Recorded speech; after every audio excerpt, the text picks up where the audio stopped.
안녕하세요. 글을 처음 남겨보는 40대 남자입니다. 최근에 속 시원한 일을 겪으면서 저도 사연 하나 올려봐야지 생각하고 이렇게 글을 적게 되었네요. 살면서 그놈을 떠올리면 처음 몇 년은 이가 갈리고 뼈마디 하나하나가 시려왔어요. 언젠가는 내가 그놈에게 살 떨리는 원수를 갚아줄 날이 있지 않을까 하고 말이죠. 그리고 드디어 1년 전에 그 원수를 갚게 되었습니다. 그 원수 같은 놈을 처음 만난 건 제가 고등학교 2학년 때였습니다. 벌써 20년도 훌쩍 넘은 일이지만 그때 일만큼은 억울하고 서러워서인지 기억이 생생하게 나네요. 저는 부모님이 8살 되던 해 이혼을 하시고 할머니 댁에서 살고 있었습니다. 어릴 때라서 부모님이 왜 이혼을 하셨는지 기억은 잘 못하지만 아버지가 매일 술을 마시고 어머니를 때렸던 것은 기억이 나네요. 그런 날이면 온 집안의 물건들이 하늘 위를 날아다니며 깨져 있었습니다. 저는 두려워서 장롱 속으로 숨어 들어가고 한참 두 분의 고성이 오고 간 뒤에 아버지가 술에 취해 잠이 든 뒤에야 장롱 밖으로 나왔죠. 그래서 부모님이 이혼하셨을 때 잘 되었다고 생각했습니다. 오히려 조용하고 큰 소리가 오가지 않은 할머니 댁이 마음에 들기까지 했습니다. 아버지는 저를 할머니 댁에 보내놓고 매일 술로 사셨어요. 결국은 제가 12살 때 간경화로 돌아가시게 되었고 엄마는 아빠의 이혼 후에 다른 분과 재혼하셔서 이복 동생을 낳았죠. 그런 상황이니 제가 갈 곳은 할머니 댁 말고는 없었습니다. 할머니는 저를 키우시면서 작은 분식집을 하고 계셨습니다. 마을 시장 옆에 작은 건물에서 장사를 하셨어요. 그나마 고정 수입이 있으니 저를 키울 여력이 있으셨죠. 그래서 언제나 저를 길러주고 보살펴주면서 예뻐해 주신 할머니에 대한 애정 또한 남달랐어요. 어려서 부모님과 살면서 받을 수 없던 애정을 그때 할머니에게 받으며 자랐습니다. 지금 생각해보면 할머니 덕에 엇나가지 않았던 것 같네요. 새벽에 일어나 할머니가 조용히 집을 나서시면 저도 벌떡 일어나 할머니 가게로 함께 갔습니다. 철이 들면서부터는 할머니의 일을 돕기 시작했죠. 할머니는 어린 네가 할 일이 아니라며 한사코 말리셨습니다. 저는 그렇게 할머니를 돕는 게 너무 즐겁고 또 행복했었어요. 일을 도와드리고 후딱 씻고 학교로 달려가고는 했죠. 그럴 때면 할머니께서는 제게 말하셨습니다. 현수야, 네가 공부를 잘하는 게 할머니는 제일이야. 그래야 나중에 네가 잘 되지. 네, 할머니. 학교 공부도 열심히 하고 있으니까 너무 걱정하지 마세요. 학교 수업도 열심히 듣고 공부도 우수한 성적을 받아서 할머니를 기쁘게 해드리고는 했습니다. 학교에서 상장을 가져가면 할머니는 활짝 웃으시며 말하고는 했습니다. 아이고, 우리 현수가 또 상장을 받아왔네. 귀여운 내 새끼. 현수야, 할머니는 말이야. 네가 희망이야. 이렇게 떡하니 상장을 벽에 걸어놓으면 시장 안악들이 얼마나 부러워하는지 아니? 나는 딱 그 맛으로 산다. 너를 키우는 맛으로. 잘 자라줘. 고맙다, 내 새끼. 그렇게 말하며 저를 꼭 껴안아 주셨습니다. 할머니, 저 공부 더 열심히 할게요. 그래서 할머니한테 효도할 거예요. 그래, 장하다 우리 손주. 꼭 성공해서 잘 살 거라. 할머니의 한마디가 저를 웃게 하고 저의 한마디가 할머니의 보람이 되었습니다. 그렇게 저는 할머니에게 사랑받고 학교 친구들하고도 잘 지냈습니다. 딱 여름방학을 한 달 정도 앞두고 있던 고2 여름, 그놈이 우리 반으로 전학을 오기 전까지는 말이죠. 그의 여름은 제게는 잊을 수 없는 일들로 가득했습니다. 처음 그놈이 교실로 들어설 때부터 분위기가 남달랐습니다. 우리는 그 녀석의 반항기가 가득 실린 날카로운 눈빛에 당황하기도 했죠. 당시 텔레비전에서는 일진의 행패와 학교 폭력 문제를 자주 다루었습니다. 교실로 들어오는 그 녀석의 모습이 딱 그런 모습이었어요. 전학을 오면서 첫날부터 교복 바지를 딱 줄여 입고 교복 단추는 몇 개나 채우지 않은 채로 들어왔습니다. 교탁 옆에 서서 모두를 하찮게 쳐다보는 눈빛에 저 녀석은 일진이다라는 생각이 번뜩 들 정도였죠. 전학 온 첫날부터 학교에는 그 아이가 사고치고 전학 온 게 아닌지 소문이 무성하게 퍼져나갔습니다. 그 녀석에게 가까이 가려는 사람은 아무도 없었죠. 저희 학교에는 당시에 학교를 주름잡는다는 일진이라는 애들이 없는 몇 안 되는 학교였습니다. 있어봤자 조금 잘 노는 애들이라고 해야 하나? 명랑하고 학급 일에 적극적으로 나서는 정도였지 사회 문제가 되는 그런 친구들은 없었거든요. 그리고 잘 노는 그 아이들에 제가 포함되어 있었죠. 친구들과 잘 놀면서 공부까지 항상 상위권이니까 친구들은 저를 보면서 신기해했습니다. 친한 친구들은 같은 중학교 출신으로 중학교 때부터 친하던 녀석들이라 저희 집 가정 환경도 잘 알고 할머니와도 잘 아는 녀석들이었죠. 학교가 끝나면 친구들과 종종 할머니의 분식집으로 가서 떡볶이도 먹고 공부도 함께 했습니다. 고등학교에 진학하니 야간 자율학습이라는 게 있더군요. 학교에 늦게까지 남아서 공부를 해야 했지만 늦게까지 홀로 장사를 하는 할머니가 걱정이 되었습니다. 학교에 말을 하고 일찍 집으로 돌아가고는 했죠. 딱 그 녀석이 오기 전까지는 그렇게 평범하게 지냈었습니다. 확실히 그 녀석이 전학을 온 뒤 밤 분위기가 낮게 가라앉았지만 친구들과 저는 신경 쓰지 않았습니다. 그 녀석과 함께 놀아주고 사고 쳐주는 친구가 없어서 그랬을까요? 그 녀석은 얌전히 교실 뒷자리에서 고개를 숙이고 잠을 잤습니다. 그리고 야간 자율학습 시간이 되면 집으로 돌아갔어요. 그 녀석이 가끔 하는 행동은 고개를 빼꼼히 들고 교실에서 이야기를 나누는 우리를 지켜보는 정도였었죠. 제 성격상 그런 녀석이 처음에는 안타까워 보였습니다. 전학을 와서 학급에 스며들지 못하고 있으니까요. 몇 번 말을 걸면서 그 녀석과 친해지기로 했습니다. 겉모습은 껄렁껄렁해도 속은 정반대인 사람도 많이 있잖아요. 할머니께서 항상 겉모습만 가지고 판단하지 말라고 가르쳐 주시기도 하셨고요. 저는 살며시 그 녀석에게 다가가서 말을 걸었습니다. 우여가, 나는 김현수라고 해. 벌써 전학 온 지도 며칠 된 것 같은데 이제야 인사를 하네? 잘 지내보자. 그 녀석은 저를 뚫어져라 쳐다보더니 숙이고 있던 몸을 똑바로 세우고서 인사를 하더군요. 그래, 반갑다. 네가 잘 지내보자고 하니까 나도 너랑 잘 지내볼게. 처음에는 어색했지만 그렇게 인사를 나누고 속 깊은 이야기를 나누었더니 생각보다 나쁜 녀석이 아니었습니다. 그리고 전 학교에서 강제 전학을 왔지만 왜 전학을 오게 되었는지는 제게 말을 안 하니 저도 딱히 물어보기가 그렇더군요. 그래서 말하기 어려운 사정이 있나 보다 그렇게까지만 생각을 하고 더 그 녀석에게 물어보지 않았습니다. 나쁜 녀석이 아닌 걸 알았으니 저는 저와 친한 친구들을 소개해주면서 다 같이 친하게 지내보자고 말을 걸었습니다. 그리고 그 녀석과 제 친구들과 함께 뭉쳐 놀게 되었습니다. 친구들은 처음부터 그 녀석을 신뢰하지 않았습니다. 왠지 꺼려진다고 말입니다. 저는 그래도 잘 지내보자 말하며 친구들을 다독였어요. 그렇게 그럭저럭 우리는 사이좋게 지내다가 여름방학을 앞두게 되었습니다. 여름방학이라고 해봤자 잠깐 일주일 정도 쉬다가 학교를 다시 나와야 할 게 무의미했지만 그래도 밤 10시까지 하는 야간 자율학습은 없었습니다. 그런데 그 녀석이 방학 일주일 동안 자신의 집 별장으로 놀러 가자고 하는 겁니다. 저는 어렵다고 거절할 수밖에 없었습니다. 당시에 할머니가 허리가 많이 안 좋았거든요. 수술을 미루다가 제 방학에 맞추어서 수술 일정을 잡으셨죠. 그래서 방학 동안 제가 할머니의 병간호를 해야 했습니다. 미안하다. 나는 못 갈 것 같아. 할머니 허리 수술이 잡혀 있어서 내가 간병을 해야 할 것 같아. 너희들끼리 재미있게 놀고 와.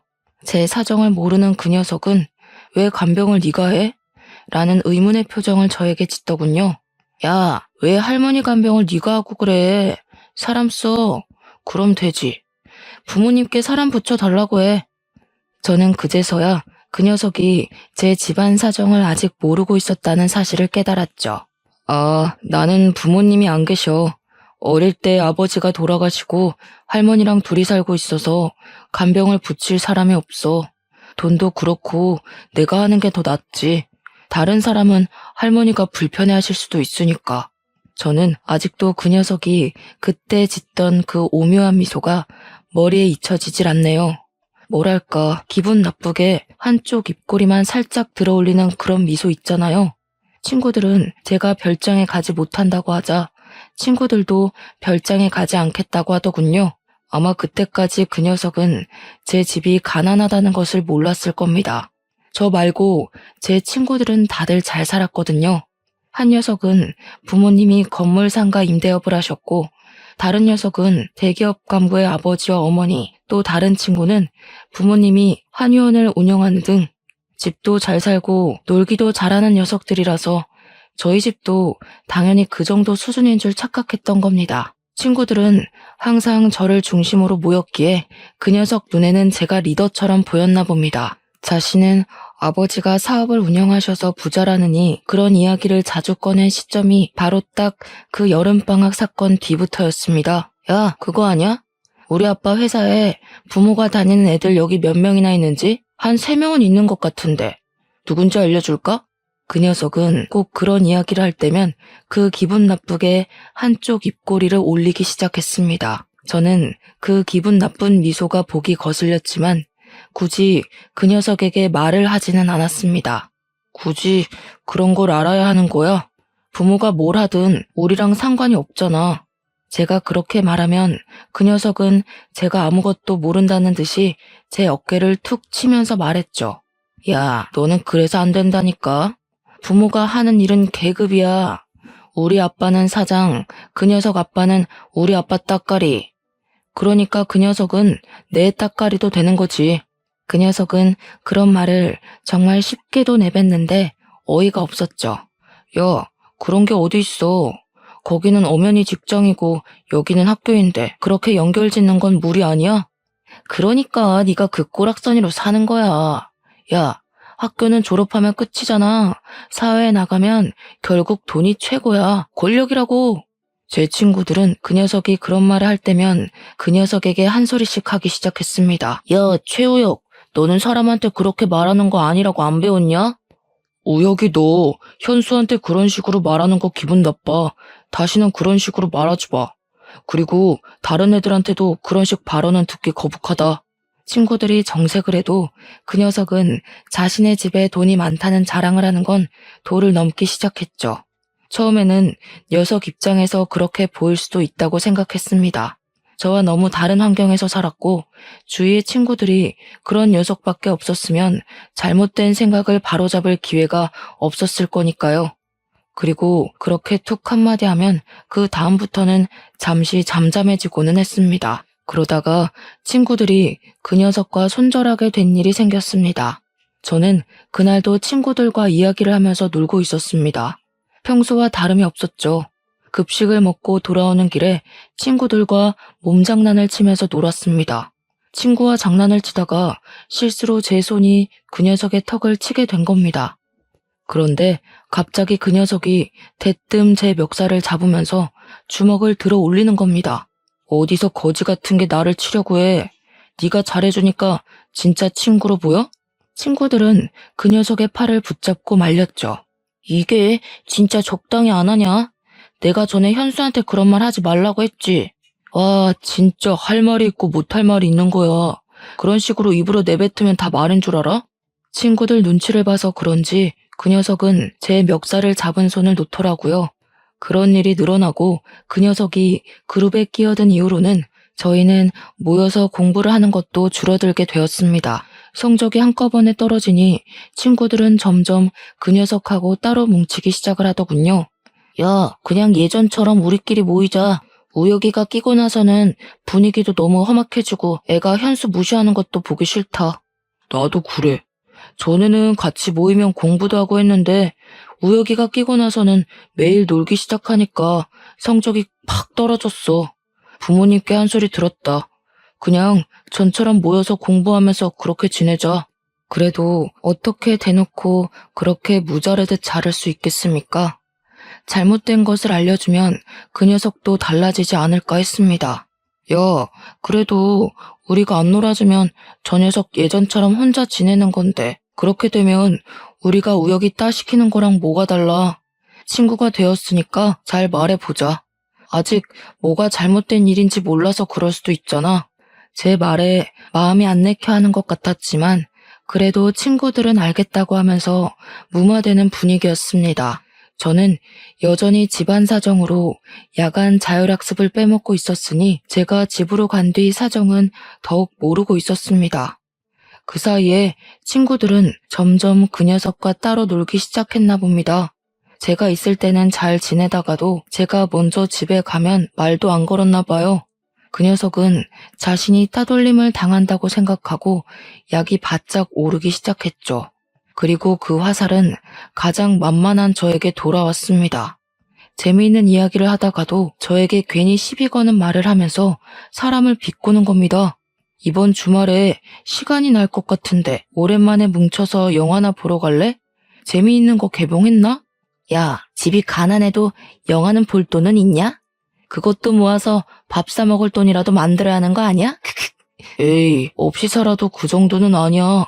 너처럼 넉넉하지 않다는 거지. 문화생활을 즐기지 못할 정도로 가난하지는 않아. 또 부모님 없다며 할머니 혼자서 벌어서 너 먹여 살리는데 영화 안 보고 돈 모아야지. 그래야 효도하지.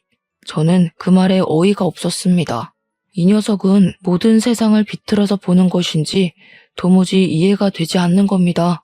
우여가 걱정은 고마운데 그런 말이 남한테 상처가 될 수 있다고 생각 안 하냐? 나 지금 네 말 되게 기분 나빠. 다음부터는 조심해 주었으면 좋겠다. 네가 기분 나쁘면 내가 다 들어줘야 하는 거냐? 가난이 죄인 거야, 병신아. 그러니까 누가 부모도 없이 할머니랑 같이 살래? 가난하게 태어난 건 전생에 죄를 지어서 그런 거야. 그러니까 내가 뭐라고 말해도 너는 받아들여야 되는 거야. 넌 뭐가 잘나서 내 위로 기어오르냐? 너 진짜 자꾸 그딴 식으로 말할래? 다른 사람 기분은 생각하지 않고 말하는 거 진짜 안 좋은 습관이야. 그러니까 내가 왜 거지인 네 기분까지 신경 써야 하는 거냐고. 기분 나쁘면 나보다 부자가 되어 보던가. 우와, 진짜 이 새끼 인성 썩었네. 현수야, 미안한데 나는 더 우혁이랑 친구 못하겠다. 뭔가 발전이 보여야 기다려주고 하지. 자기가 뭘 잘못한지도 모르는 사람한테 뭘 기대하라는 거야? 나도 그래. 이번 주말에도 우혁이 빼고 우리끼리 영화 보러 가자. 친구들은 그 녀석 앞에서 대놓고 절교 선언을 하더군요. 그렇게 친구들이 그 녀석을 대놓고 무시하자 다시 혼자가 되었습니다. 그리고 어느 순간 학교에 나오지 않는 겁니다. 하루 이틀 학교에 빠지자 그래도 몇 달 친구로 지내서인지 그 녀석이 걱정되더라고요. 무슨 일이 있나 싶고 혹시 사고라도 나진 않았는지 걱정도 되었죠. 혹시 친구들이 그런 말을 해서 상처받은 건 아닌지 걱정이 되었으니까요. 하지만 그 녀석을 친구로 생각하던 건 저뿐이라는 것을 깨닫고 말았습니다. 하교를 하고 할머니 가게로 들어서자 엉망이 된 가게가 눈에 들어왔습니다. 꼭 술 먹던 아저씨들이 서로 싸우다가 엉망이 된 것처럼 여기저기 떡볶이 국물이 튀어 있었고 할머니는 떡볶이 국물이 튄 바닥을 닦고 계셨죠. 저는 서둘러 가방을 내려놓고 바닥에 굴러다닌 식기들을 주워들며 할머니께 물어보았습니다. 할머니, 여기서 싸움이라도 일어났어요? 이게 어떻게 된 일이에요?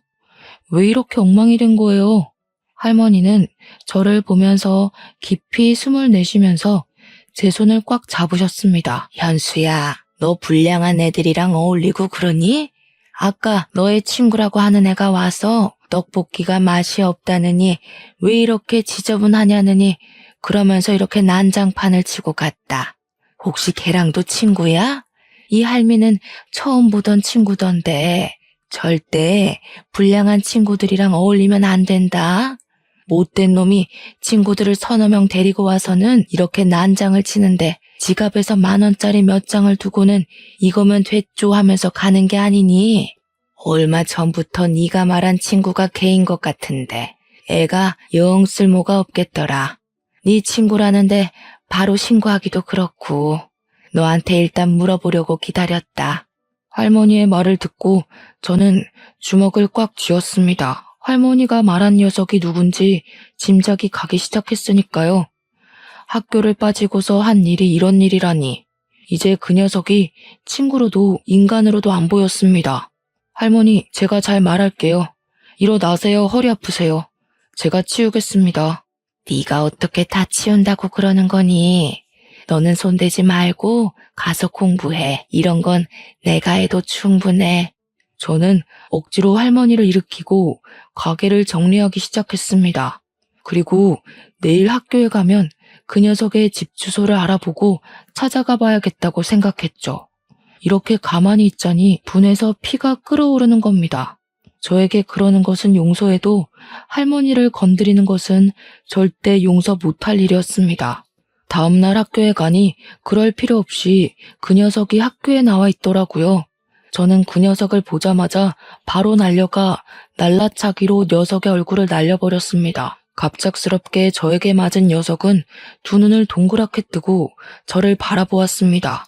야, 네가 우리 할머니 분식집 엉망으로 만들었냐? 불만 있으면 나한테 해야지 왜 엄한 사람한테 화풀이라는 거야? 녀석은 비틀거리면서 일어나서 저에게 달려드는 겁니다. 저는 다시 주먹으로 그 녀석의 얼굴을 때렸습니다. 아씨, 너 싸움 배웠냐? 좀 치네. 싸움? 그건 너 같은 양아치 같은 새끼나 하는 거고 나는 스포츠를 배웠다. 너는 좀 예의범절 좀 배워와라. 시비 좀 그만 걸고. 녀석은 달려들어 저를 엎어뜨렸지만 저는 다시 그 녀석의 위로 올라타서 그 녀석을 때렸죠. 녀석의 입에서 피가 나오더니 앞니가 부러졌는지 흰 옥수수 알맹이 같은 걸 뱉어내더군요. 야, 너희들 지금 학교에서 뭐 하는 거야, 어? 이것들이 겁도 없이 싸움해? 저희는 교무실로 끌려가야 했고 곧 할머니와 녀석의 어머니가 학교로 소환되어 와야 했습니다. 교무실은 녀석 어머니의 비명으로 가득 차게 되었습니다. 이게 뭡니까? 지금 내 아들 얼굴을 누가 이렇게 만들어 놓은 거냐고요? 어떻게 사람 얼굴을 그리고 앞니가 2개나 빠지는 게 말이나 됩니까? 애가 학교에서 하라는 공부는 안 하고 사람만 패고 있고 우리 아들 이런 짓 당하게 하려고 이 학교 보낸 거 아니라고요? 아이고, 정말 죄송합니다. 제가 다 잘못 가르쳐서 일어난 일이니 한 번만 봐주십시오. 할머니가 그 녀석의 어머니께 싹싹 비는데 마음이 너무 아팠습니다. 조금만 더 참을 걸 참았으면 할머니가 비는 일은 없었을 텐데 죄책감이 밀려왔어요. 그런데 제 옆에 있던 그 녀석이 희죽거리며 저를 쳐다보더라고요. 그 순간 조금 더 패줄 걸 하는 아쉬움도 들었습니다. 결국은 학폭위가 열리게 되었습니다. 그런데 그때 분위기를 아시는 분도 있겠지만 부모도 없고 가난한 저에게 유리하게 돌아갈 리가 없었어요. 평소에 저를 예쁘게 보던 담임이나 교감 선생님도 저의 잘못으로 몰고 갔습니다.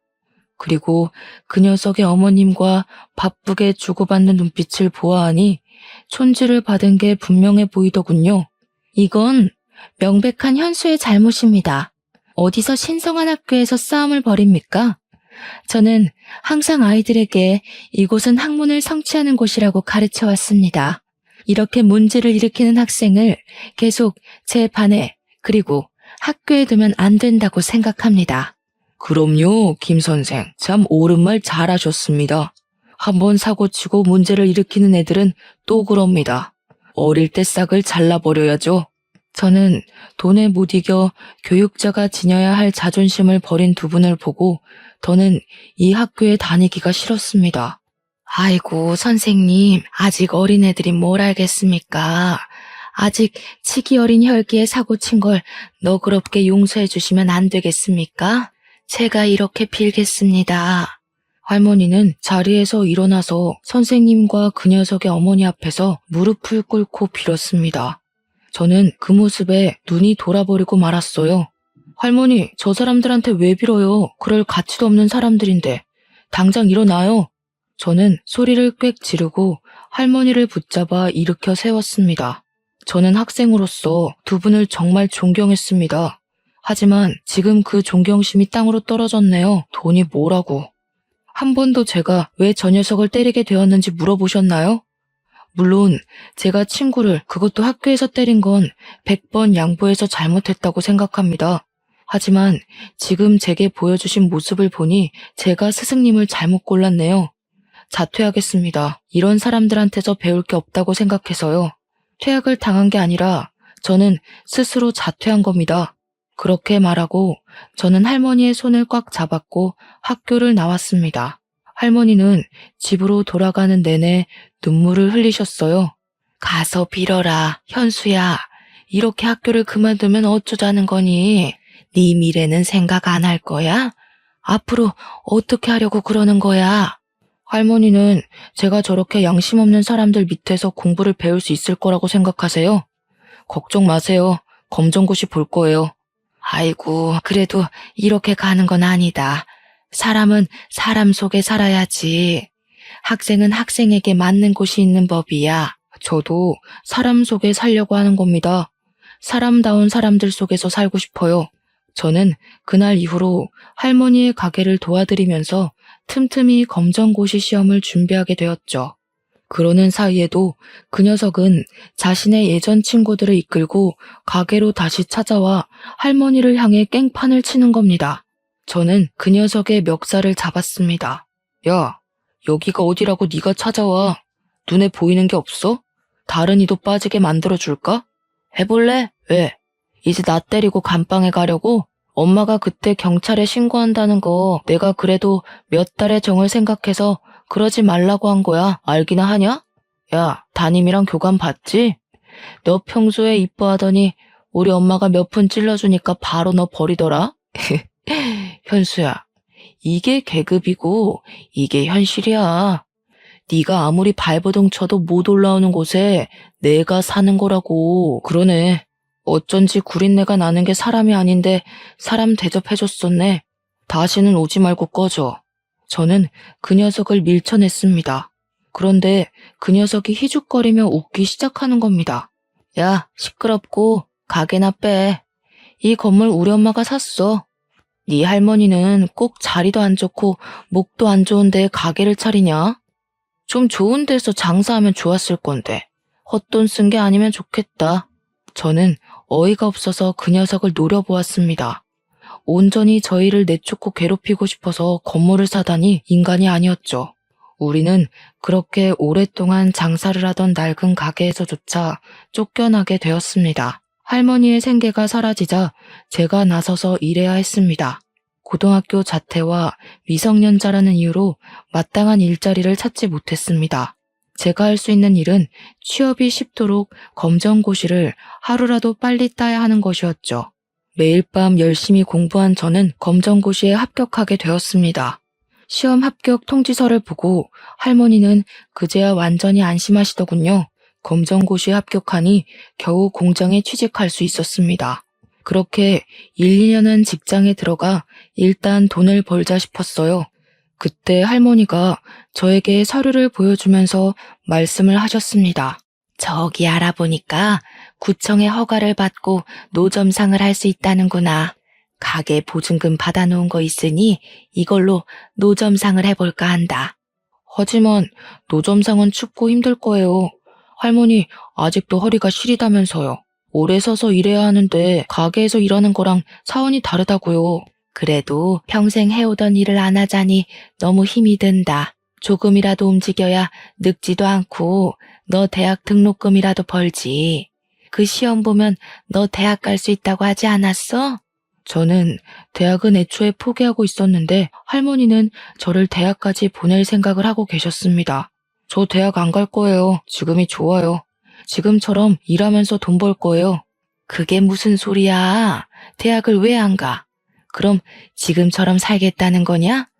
너처럼 똑똑한 애가 대학을 안 가면 누가 간다니? 대학 간다고 꼭 다 성공하는 것도 아니고 저도 하고 싶은 게 있어서 그래요. 너무 걱정하지 마세요. 친구들은 대학에 들어가서 공부를 하고 있을 때 저는 공장에서 일을 시작했습니다. 그런데 일을 하면서도 할머니가 걱정되는 겁니다. 겨울에는 춥고 여름에는 더울 텐데 하는 생각 말이죠. 아직도 허리 건강도 나쁜데 노점상은 일반 가게보다 몇 배는 더 힘들잖아요. 상하수도가 없는 노점상은 물을 사용하려면 멀리 나가서 길러와야 했기에 허리가 안 좋으신 할머니가 걱정이 되었습니다. 회사를 그만두고 할머니를 도와 장사를 하고 싶다고 말했어요. 할머니는 제가 장사를 하겠다니까 또 노발대발하셨습니다. 회사를 그만두었다니 그게 무슨 말이야? 왜? 거기서 너한테 뭐라고 하더냐? 학교 그만두었다고? 그래서 그러는 거야? 할머니는 또 제 걱정부터 하셨죠. 아니요, 그게 아니고 제가 장사를 배워보고 싶어서요. 할머니한테 장사 기술이나 배워서 사장이나 되어볼까요? 싱거운 소리 하지 마라. 장사가 아무나 한다니? 얼마나 고생스러운 일인데 이걸 한다고 해. 차라리 다른 직장 알아봐. 이번에 대학이나 가던지. 장사가 얼마나 힘들고 고된데 너까지 일을 한다고 하니? 할머니는 평생을 하셨잖아요. 아마 저도 할머니 닮아서 타고났을 수도 있잖아요. 정 그렇게 걱정되시면 딱 몇 년만 해보고 안 되면 깨끗이 접고 대학 갈게요. 어때요? 허락해 주실 거죠? 할머니는 제 고집에 못 이겨서 결국 허락하셨습니다. 그렇게 저는 할머니의 노점상에서 같이 떡볶이와 분식을 팔게 되었습니다. 처음 몇 달은 정말 고생을 많이 한 것 같아요. 생각보다 장사가 안 되고 할머니를 도와서 일하기는 했지만 노점상이라서 단골이 생기는 게 꽤 어렵더라고요. 그리고 굳은 날에는 아예 장사를 못할 때도 있으니 가게를 가지고 장사를 하는 것과 노점상은 정말 하늘과 땅만큼의 차이가 나는 것 같았죠. 그렇게 몇 달을 고생하니 저희에게도 꾸준히 찾아오는 단골이 늘기는 했습니다. 할머니가 떡볶이를 오래 만들기도 하셨지만 재료를 허투루 쓰시지 않으셨거든요. 그때만 해도 할머니는 고추장을 직접 만들어 쓰셨어요. 장맛이 바뀌면 맛도 바뀐다고 항상 고추장을 만드시면서 장사를 하셨죠. 그래서 저희만의 고유의 맛이 있었습니다. 그 맛을 잊지 못하고 찾아오는 손님이나 그리고 예전 가게를 할 때 손님들도 노점상으로 찾아오셨습니다. 점점 단골 손님이 많아지니 몇 년 만에 가게를 오픈할 정도로 여유가 생겼어요. 번듯한 가게를 오픈하고 보니 마음도 뿌듯하고 할머니 또한 저에게 공부하라는 말은 하지 않으셨죠. 그렇게 가게 오픈하고 몇 년을 바쁘게 장사를 할 때였습니다. 깔끔하게 정장을 갖춰 입은 분이 가게 안으로 들어오더니 떡볶이를 시키시는 겁니다. 저렇게 정장 입은 분들도 떡볶이를 좋아하시는구나 하고 반쯤은 신기하게 쳐다보았죠. 그분은 떡볶이를 다 드시고 저에게 다가오셨습니다. 사장님, 소문대로 떡볶이가 너무 맛있네요. 특별한 비법이라도 있으시나요? 특별한 비법이요? 비밀이라고 하면 고추장을 저희가 직접 담근다는 걸까요? 그것 말고는 특별한 레시피는 없습니다. 역시 그래서 이렇게 깊은 맛이 나는군요. 혹시 저희와 계약하고 프랜차이즈를 내볼 생각이 있으십니까? 그 말을 듣고 우리 집 떡볶이가 다른 떡볶이들보다 경쟁력이 있다는 것을 알게 되었습니다. 신사분에게는 고민을 좀 해보겠다고 말을 했어요. 제 스스로 프랜차이즈를 차려보고 싶은 욕심이 생겼거든요. 장사가 끝난 오후에 본격적으로 프랜차이즈에 관해 공부를 하게 되었습니다.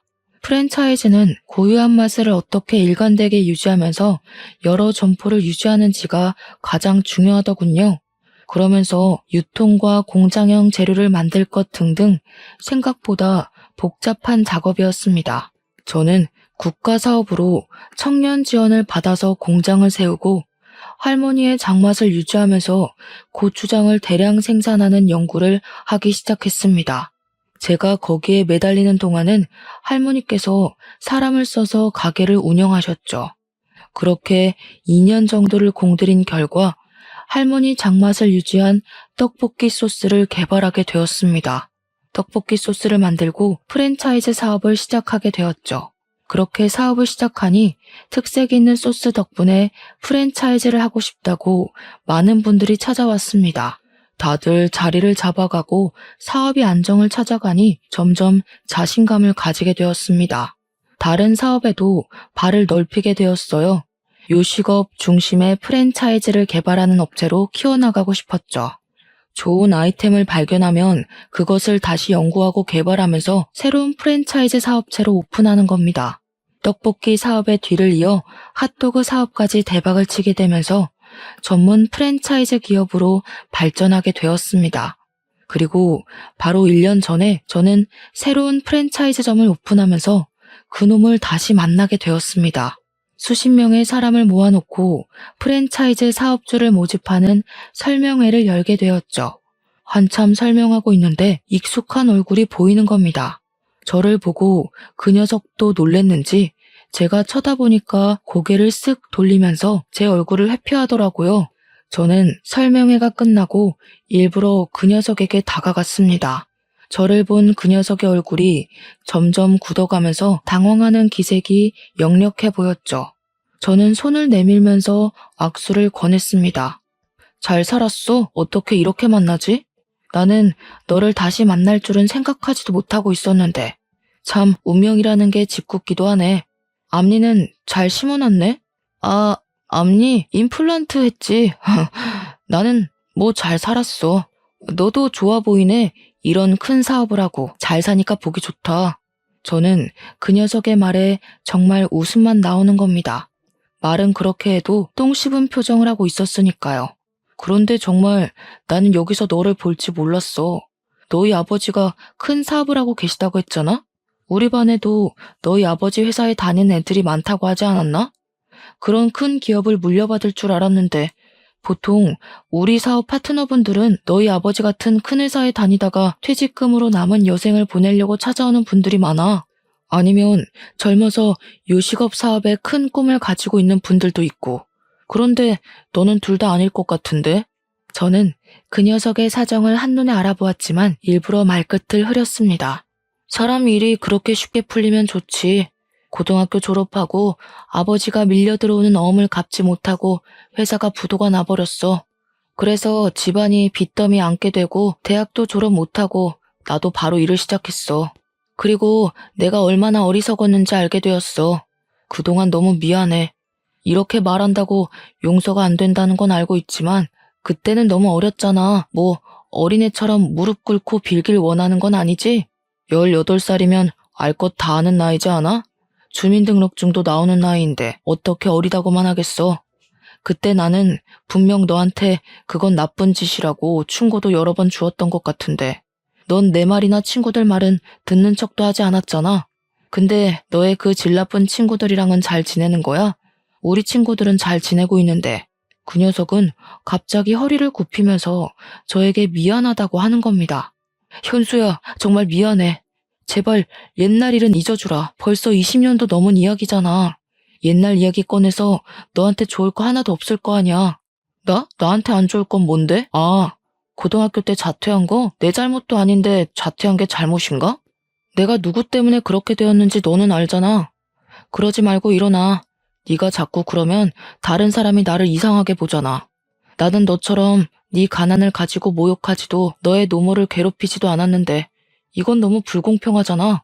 제 말에도 허리를 계속 굽히고 있더라고요. 너 정말 너무한 거 아니냐? 내가 이렇게 부탁하잖아. 그때 일쯤은 그냥 묻고 지나갈 수 있는데 뭐가 어렵다고 하는 거야? 나는 그때 일 용서 못하겠다고 말하는데 네가 우기니까 그러는 거지. 그리고 내가 어떻게 성공했는지 알려줄까? 사업 파트너 선정할 때 돈이 있고 없고가 아니라 책임감과 인성을 중요하게 여겨서 성공한 거야. 그래서 내 사업에는 적은 자금으로도 창업할 수 있는 거고 나와의 신뢰를 가장 중요하게 여기니까 사업주분들은 신뢰를 유지하기 위해서 열심히 사업을 번창하고 키워나가는 거지. 그런데 난 너를 신뢰하지 못하겠다. 미안하다. 너와 함께 사업을 할 생각은 없네. 제가 그렇게 말하니까 갑자기 흥분한 녀석이 저에게 달려드는 겁니다. 그러면서 제 멱살을 잡고 화를 버럭 내더라고요.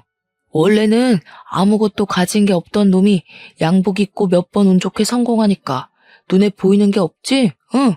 그런다고 네가 다 가진 것 같아? 세상 다 산 것 같아? 부모도 없고 엄마가 버리고 간 놈이 뭐가 잘났다고 내 앞에서 그딴 식으로 말하는 거야?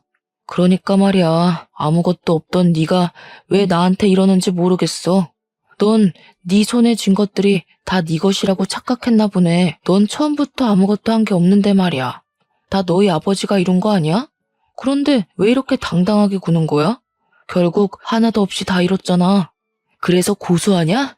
내가 네 앞에서 빌빌 키니까 아주 기분이 좋아? 미안한데 나를 너와 같은 취급은 하지 말아주었으면 좋겠다. 기분이 좋은 게 아니라 반가운 거지. 네가 망하고 내게 와서. 오늘은 예정을 생각해서 그냥 넘어가 줄게.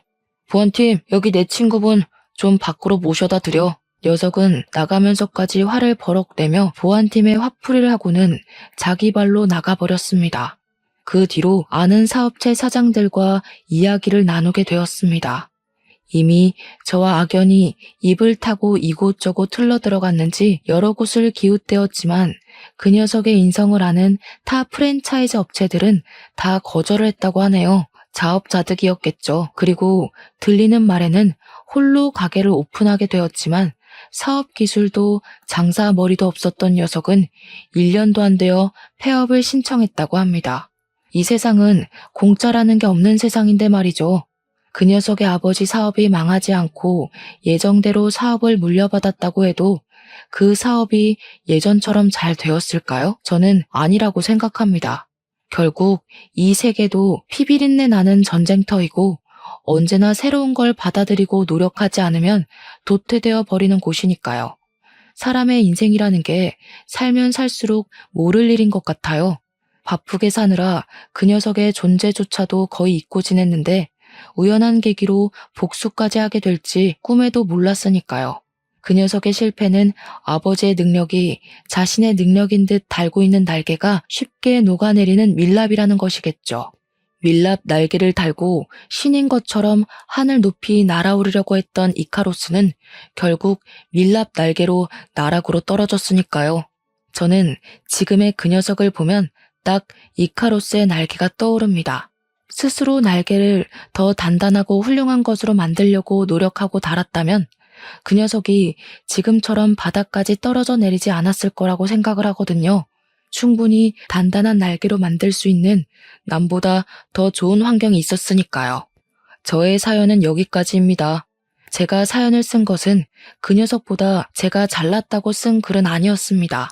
저도 그와 똑같은 인간이었고 미숙한 건 매한가지라고 생각을 하니까요. 하지만 자신의 능력을 스스로 들여다보지 않고 상대방을 깔보고 무시하면 안 된다고 생각을 하며 살아왔습니다. 그리고 저는 나의 그 생각이 옳다는 것을 다시금 깨닫게 되었습니다. 누군가 저 자신을 무시하고 깔아뭉개도 본인 스스로의 능력을 믿고 일어선다면 누구에게도 지지 않을 거라고 생각합니다. 다시 더 단단하고 멀리 날 수 있는 날개를 달아서 하늘 높이 날아오를 테니까요.